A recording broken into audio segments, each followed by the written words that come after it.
What's going on, guys? Welcome back to Mile High Misfits. So in today's episode, we're going to be doing something a little bit different. I'm taking a break from the C5 Corvette stuff today, and we're actually going to be doing an oil change on this 2023 Chevy Trailblazer. So stay tuned.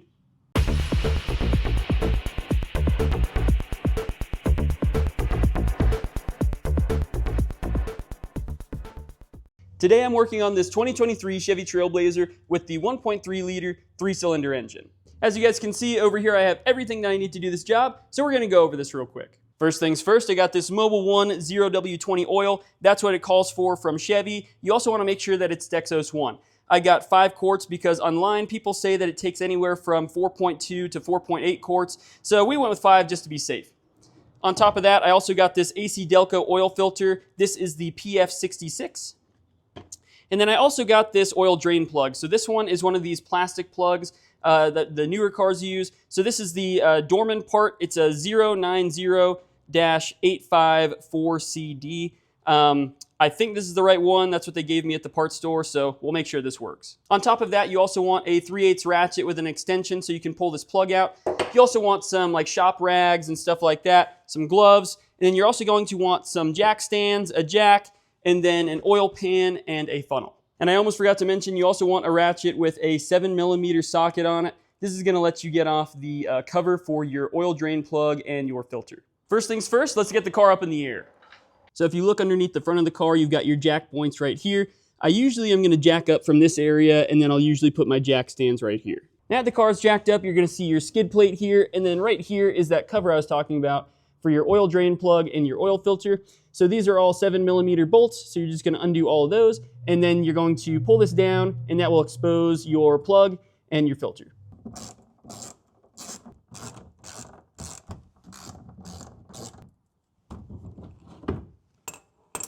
So here comes the fun stuff. Now you want to put your oil drain pan underneath. You want to pull this guy off here. This is going to let the fluid come out a little bit easier. And then now you're going to grab your ratchet here, and we're going to crack this loose and drain it into the pan. So it's not going to take much here. You just insert it here into that little square hole, and you're just going to turn it counterclockwise, and you'll see just like that. It opens up, and just pull it out. So this is the part that you want to use that shop rag for. So now we're just going to let it finish draining, and then we'll plug it back up. Now it's time to compare. So we're going to open this guy up.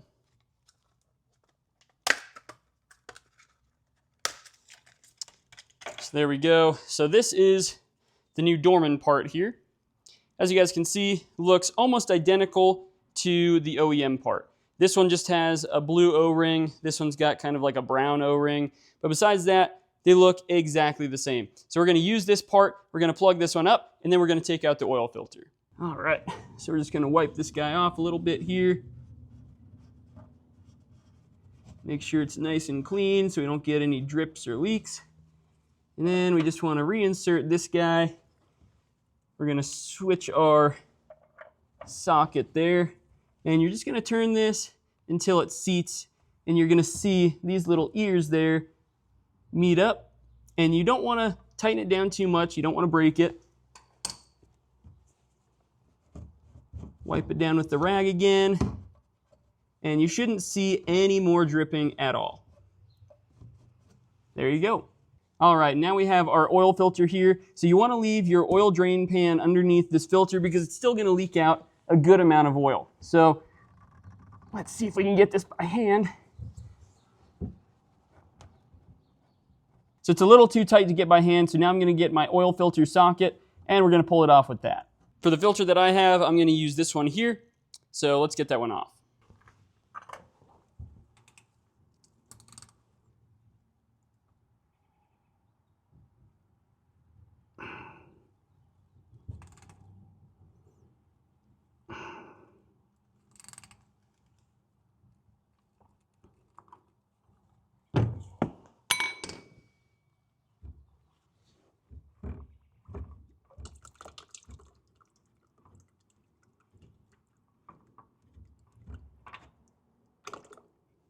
The next step here is you want to clean up any excess oil from the mating surfaces. So we'll just wipe all this down.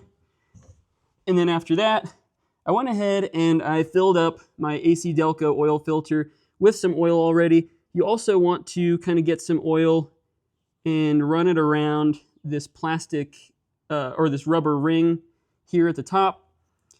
So just get that a little bit lubricated, just so that way it goes on and seals nicely. A lot of people don't fill these oil filters up before installing them. This is kind of an optional step. Sometimes I do it, sometimes I don't. With this car, I'm going to do it just because I want it to last a while. But, you know, in my time of doing all the oil changes that I've done, I haven't really noticed it make a difference, but, you know, not going to hurt anything if you do. So now, these don't have to be super tight. You just want to get them hand tight, just enough that it's not going to fall off on the road or anything, because that would be pretty unfortunate. But you also don't want to over tighten them like crazy, so just about like that, where it's snug and you feel pretty good about it. That should be good enough. Now that's all tightened up, we want to reinstall our cover here. So it kind of goes in just like that. Start these by hand. And again, these don't have to be super tight. They're just holding up this little plastic cover, so don't go crazy with them. Next, I'm going to put the car on the ground and fill it up with oil. I'm going to fill this up just until it's on the dipstick. I don't want to overfill this, so I'm probably going to go 4 quarts, and then I'm going to check it just to see where it's at, and then we'll go from there. So we've got about 1 quart left in here now, so now I'm going to check the oil and see where we're at. So it looks like we're about 1/2 quart low still, so we'll add a little bit more, and then we'll start it up, let oil run through the whole system, and then we'll check it again. All right, that looks just about spot on.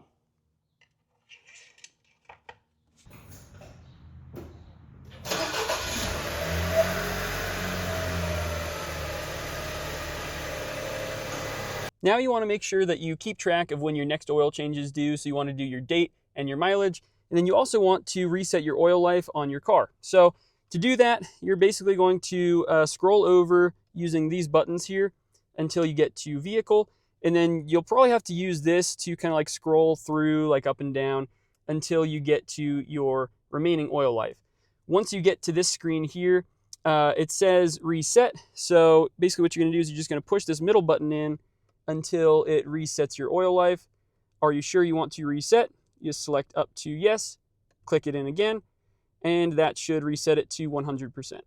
So I let it sit for a little bit to let all the oil drain back into the pan, and it was just a little bit low still, so I topped it off, and it looks like it takes about 4.8 quarts to fill this thing entirely after draining it with the filter. So just keep that in mind. To do this entire job, for the oil, the filter, and the plug, I spent about $60.51. That's as of 2025, so it might be a little bit different for you, but that's how much you can expect to pay if you're still around that same time frame. But that's all there is to it to do the oil change on your 2023 Chevy Trailblazer with the 1.3-liter turbocharged engine. And that's all for this week, guys. But if you found this video helpful, make sure to leave a like and subscribe to the channel for future content. I'll catch you guys next week. Later.